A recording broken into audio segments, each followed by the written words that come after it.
27واں پارہ ہے سورۃ الواقعہ، آیت نمبر 41۔ اعوذ باللہ من الشیطان الرجیم، بسم اللہ الرحمن الرحیم۔ وَأَصْحَابُ الشِّمَالِ مَا أَصْحَابُ الشِّمَالِ فِي سَمُومٍ وَحَمِيمٍ۔ صدق اللہ العظیم۔ ماقبل اللہ جل شانہ نے مقربین اور اصحاب الیمین کے حالات کو بیان فرمایا۔ آج کی آیت مبارکہ میں اصحاب الشمال کے حالات کا بیان ہے۔ اصحاب الشمال بائیں ہاتھ والے، جن کو اعمال نامہ بائیں ہاتھ میں مل جائے وہ ہمیشہ ہمیشہ کے لیے ناکام ہو کر رہے گا۔ فَيَقُولُ يَا لَيْتَنِي لَمْ أُوتَ كِتَابِيَهْ، جو ہی اس کو بائیں ہاتھ میں اعمال نامہ ملے گا کہے گا ہے افسوس، کاش مجھے میرا اعمال نامہ نہ ہی دیا جاتا، اچھا ہوتا۔ اللہ جل شانہ کی طرف سے حکم ہوگا خُذُوهُ فَغُلُّوهُ، پکڑو اس کو، باندھو اس کو اور گھسیٹ کے لے کر چلو، زنجیروں میں جکڑا جائے گا۔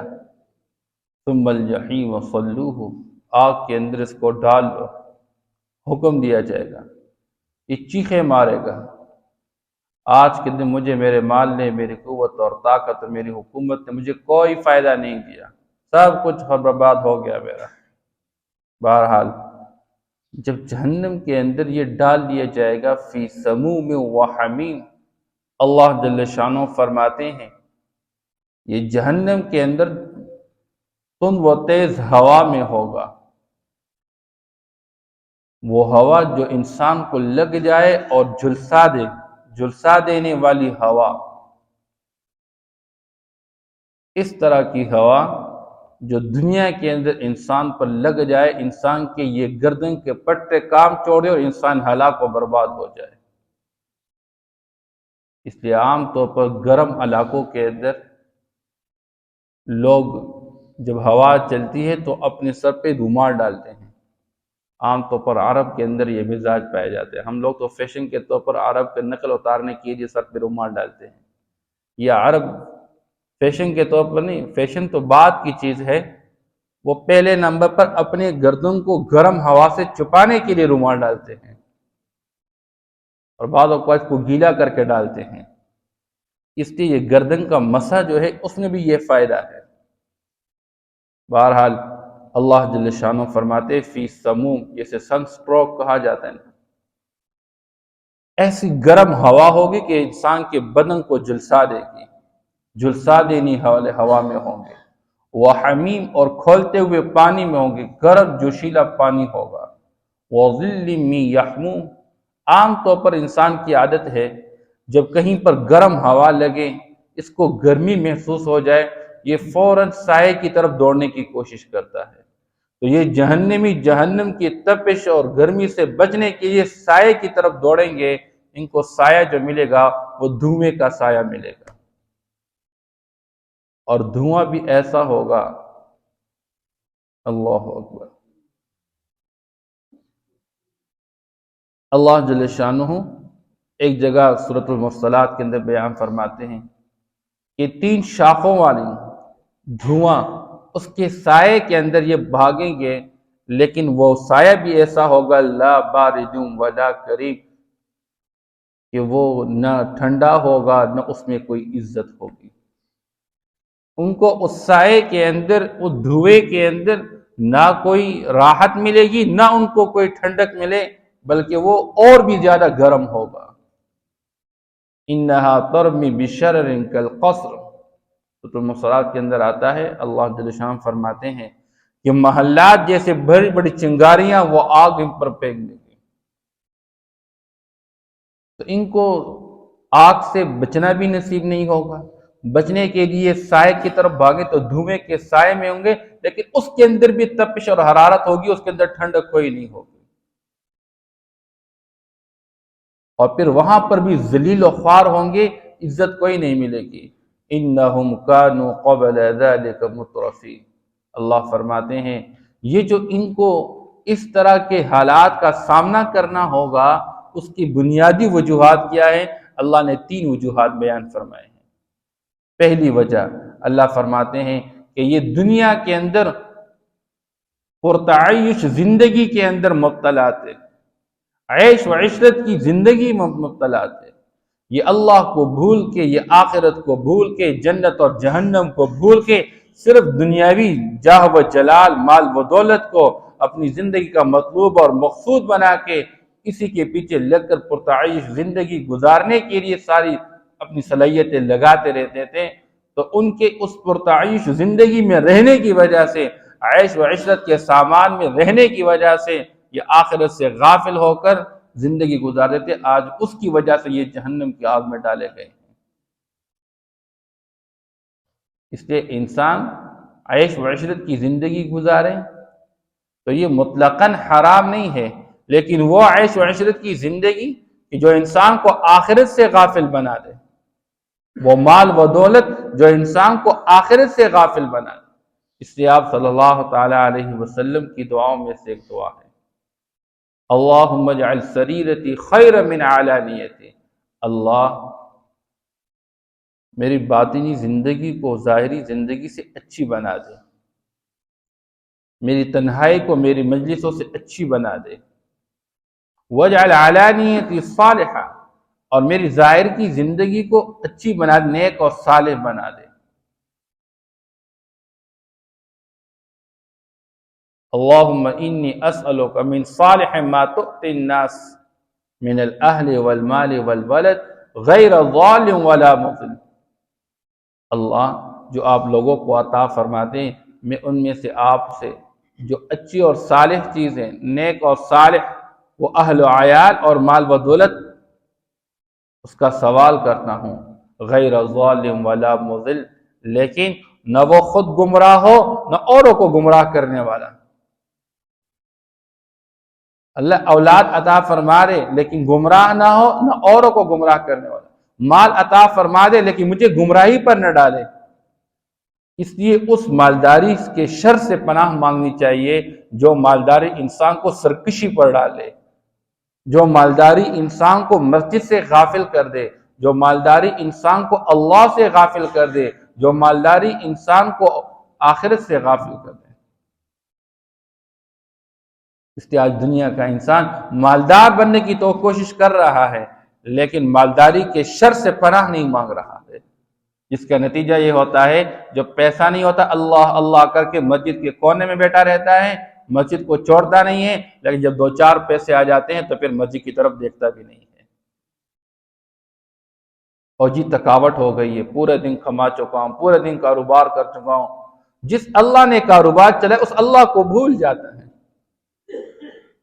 جیسے دنیا کا انسان ایک بدن کے اوپر کپڑا کوئی بندہ مہیا کر لیتا ہے، گفٹ دیتا ہے کہ یہ کپڑا استعمال کرو، تو جو کپڑا دینے والا ہے اس کا تو شکریہ ادا کر لیتا ہے، لیکن جس ذات نے انسان کو یہ بدن دیا کپڑے کے لیے اس ذات کو شکریہ ادا نہیں کر رہا۔ کسی نے جوتا گفٹ کیا تو جوتا دینے والے کا تو شکریہ ادا کر رہا ہے، لیکن جس ذات نے جوتے کے لیے پاؤں دیا ہوا ہے اس ذات کو شکریہ ادا نہیں کر رہا۔ اسی لیے شاہ ولی اللہ رحمہ اللہ فرماتے ہیں انسان کی 3 حالتیں ہیں۔ ایک حالت وہ ہے کہ یہ لگژری لائف سٹائل ہے، اس کی انسان اعلیٰ درجے کے تعیش والی زندگی گزار رہا ہے، لیکن یہ اس درجے ظالم بنتا ہے کہ یہ اپنی ساری خواہش کو پورا کرنے کے لیے دوسرے کا بیڑا غرق کر لیتا ہے، یہاں تک کہ اپنے ماتحت پر بھی ظلم کر لیتا ہے، اس کو بھی اس کا حق نہیں دیتا اور اس سے اپنے حق کا پورا مطالبہ کرتا رہتا ہے۔ انسان کے تباہ کن چیز سے دوسری قسم کی زندگی وہ ہے جو کہ بالکل انسان فقر و فاقوں کی حالت میں گزارتا رہتا ہے، دوسروں کا محتاج بن کے زندگی گزارتا رہتا ہے۔ یہ بھی انسان کے لیے خطرناک زندگی ہے۔ کاد الفقر یکون کفرا، یہ فقر و فاقے بعض اوقات انسان کو کفر کی طرف لے جانے والی چیز ہے۔ درمیان کی زندگی کے اعتدال کے ساتھ بندہ زندگی گزارے، اس لیے فرمایا اقتصاد نصف المعیشہ، میان روی یہ آدھی زندگی ہے۔ بندہ گاڑی استعمال کرے، نہ اتنے اعلیٰ گاڑی کے بندہ اس کی وجہ سے دوسروں کو حقیر سمجھنے والا بن جائے، اتنا اعلیٰ کپڑے کہ دوسروں کو حقیر سمجھنے والا بن جائے، اتنے اعلیٰ کھانے کہ دوسروں کو حقیر سمجھے۔ اس سے اپنے آپ کو بچانا چاہیے، ورنہ نفسی دنیا انسان کے لیے قبیح نہیں ہے۔ وہ دنیا جس کی وجہ سے بندہ اپنے آپ کو دوسروں سے بہتر سمجھے، وہ دنیا جس کی وجہ سے بندہ انسان اللہ سے غافل ہو جائے، آخرت سے غافل ہو جائے، وہ قباحت والی۔ اس لیے اللہ پاک یہاں فرماتے ہیں انہم کانوا قبل ذلک مترفین، کہ یہ دنیا کے اندر عیش و عشرت کی زندگی میں مبتلا تھے، آج یہ جہنم کے اندر ڈال دیے گئے۔ وَكَانُوا يُصِرُّونَ عَلَى الْحِنثِ الْعَظِيمِ، اور دوسری وجہ اللہ بیان فرماتے ہیں یہ بڑے گناہ پر اصرار کرتے تھے۔ اس سے عبداللہ بن مسعود رضی اللہ تعالیٰ عنہ حضور پاک صلی اللہ علیہ وسلم سے پوچھا وہ بڑا گناہ کیا ہے؟ فرمایا کہ اللہ کے ساتھ شریک ٹھہرانا، اللہ کا انکار کرنا۔ تو کفر اور شرک یہ سب سے بڑھ کر گناہ، ان الشرک لظلم عظیم، اللہ کے ساتھ اللہ کے غیر کو شریک ٹھہرانا یہ سب سے بڑھ کر گناہ ہے۔ تو یہ لوگ کفر اور شرک میں مبتلا تھے، اس لیے اللہ جل شان کو جہنم کی آگ میں ڈال دیں گے۔ امام مسلم رحمہ اللہ فرماتے ہیں میرے استاد نے اپنے استاد حضرت جریر رحمہ اللہ سے ایک راوی کے بارے میں پوچھا، حارث بن حصیر، تو اس نے اس کے بارے میں کہا کہ وہ بندہ یصر علی امر عظیم، ایک بہت بڑے امر پر اصرار کرنے والا ہے۔ تو اس نے کہا وہ بہت بڑا امر کیا چیز ہے؟ اس نے کہا کہ وہ رافضی ہے، اس کا عقیدہ یہ ہے، اہل سنت والجماعت کا عقیدہ یہ ہے کہ اس امت کے آخر وقت میں عیسیٰ علیہ السلام دنیا میں واپس تشریف لائیں گے، اور وہ کہتے ہیں نہیں، حضرت علی رضی اللہ تعالیٰ دنیا کے اندر تشریف لائیں گے، اور وہ کہتے ہیں کہ وہ حضرت ابوبکر صدیق رضی اللہ تعالیٰ عنہ، حضرت عمر رضی اللہ کے قبروں کو کھول کے ان کی لاشوں کو سولی پر لٹکا دیں گے، اور عائشہ رضی اللہ تعالیٰ عنہ سے نعوذ باللہ انتقام لیں گے، کیونکہ وہ فاطمہ رضی اللہ تعالیٰ سے نفرت کرتی تھی۔ یہ غلط عقیدہ ہے جو اس معاشرے کے اندر پایا جاتا ہے۔ تو امر عظیم بد عقیدے کو کہتے ہیں، فاسد عقیدے کو کہتے ہیں۔ حالانکہ حضرت عائشہ رضی اللہ تعالیٰ عنہ کس درجے عظمت کی نگاہ سے دیکھی تھی حضرت فاطمہ رضی اللہ تعالیٰ عنہ کو، کس درجے محبتیں دیتی تھی۔ بہرحال تو یہاں پر بتایا گیا وَكَانُوا يُصِرُّونَ عَلَى الْحِنثِ الْعَظِيمِ، ان کا سب سے برا عقیدہ کہ اللہ کی وحدانیت کا انکار، اللہ کے ساتھ غیر کو شریک ٹھہراتے رہتے تھے۔ وَكَانُوا يَقُولُونَ، اور تیسری وجہ اللہ فرماتے کہ یہ دنیا کے اندر کہتے تھے اِذَا مِتْنَا وَكُنَّا تُرَابًا وَعِظَامًا، کہ جب ہم مر جائیں گے اور ہم مٹی ہو جائیں گے اور ہماری ہڈیاں بوسیدہ ہو جائیں گی، أَإِنَّا لَمَبْعُوثُونَ، کیا ہم دوبارہ اٹھا لیے جائیں گے؟ أَوْ آبَاؤُنَا الْأَوَّلُونَ، یا ہمارے اگلے جو آباء و اجداد گزر گئے ہیں ان کو دوبارہ اٹھایا جائے گا۔ قل، آپ کہہ دیجئے ان الاولین والآخرین لمجموعون، آج دنیا کے اندر تمہیں اس بات کا یقین نہیں حاصل ہو رہا، تم کہتے ہو کیسے ہمیں دوبارہ زندہ کیا جائے گا، ہمارے آباء و اجداد تو دنیا سے رخصت ہو چکے، سال اور زمانے گزر گئے، حالانکہ ان کو کسی کو دوبارہ پیدا نہیں کیا گیا، نہیں اٹھایا گیا۔ تو اللہ فرماتے ہیں تمہارے اگلے اور پچھلے سارے کے سارے جمع کیے جائیں گے الی میقات یوم معلوم، ایک معلوم دن کے مقررہ وقت تک، یعنی ایک وقت آنے والا ہے، ابھی وہ وقت آیا نہیں تو دوبارہ اٹھایا نہیں گیا، جب وہ وقت آ جائے گا تو سب کو دوبارہ اٹھا لیا جائے گا۔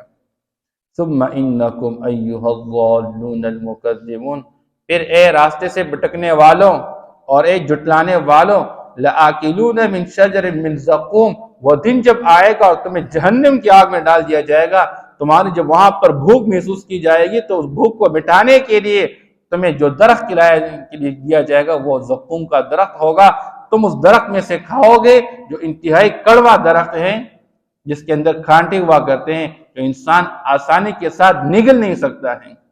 اس کے بارے میں اللہ قرآن میں فرماتے ہیں ان شجرۃ الزقوم طعام الاثیم، گناہگاروں، کفار اور فساق اور فجار کی جو خوراک ہے وہ زقوم کا درخت ہے۔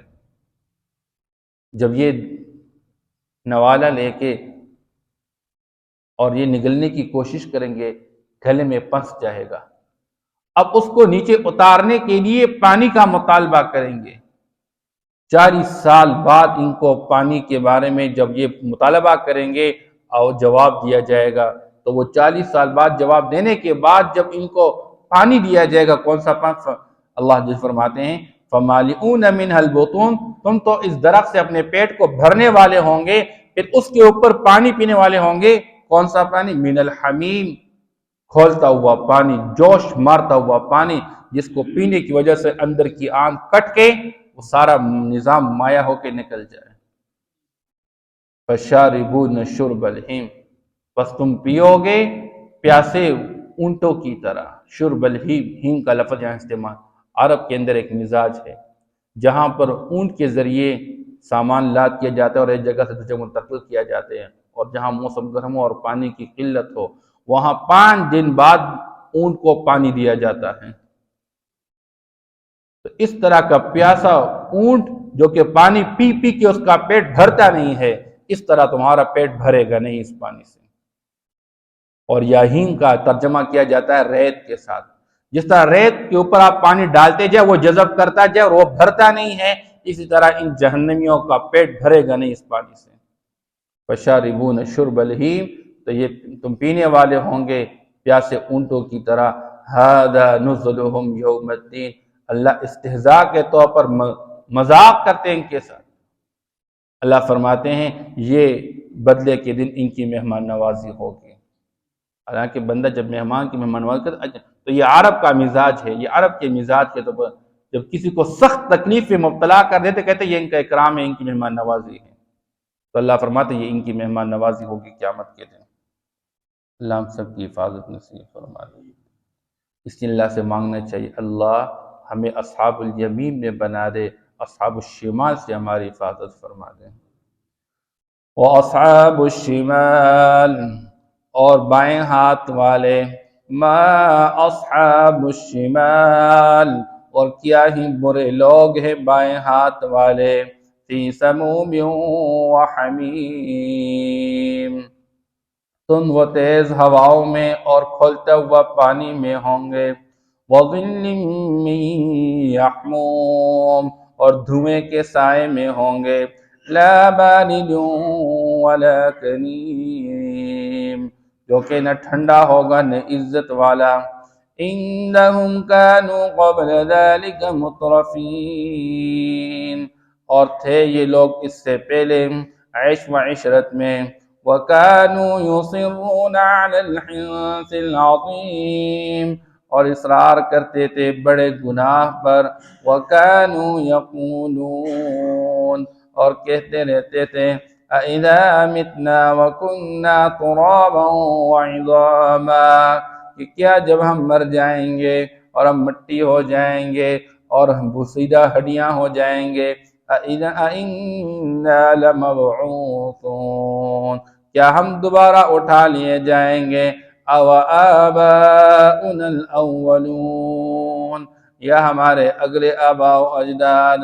قل آپ کہہ دیجئے ان الاولین والآخرین، یقیناً اگلے اور پچھلے، لمجموعون، جمع کیے جائیں گے سارے کے سارے، الی میقات یوم معلوم، معلوم دن کے مقررہ وقت پہ، ثم انکم ایھا الضالون المکذبون، پھر یقیناً تمہیں بھٹکے ہوئے لوگوں، اے جھٹلانے والوں، لآکلون من شجر من زقوم، تم کھانے والے ہوں گے زقوم کے درخت سے، فمالئون منها البطون، بس تم بھرنے والے ہوں گے اس درخت سے اپنے پیٹ کو، فشاربون علیہ من الحمیم، بس پینے والے ہوں گے اس پر کھولتا ہوا پانی، فشاربون شرب الہیم، بس تم پینے والے ہوں گے پیاسے اونٹوں کے پینے کی طرح۔ ھذا نزلہم یوم الدین، یہ ان کی مہمان نوازی ہوگی قیامت کے دن۔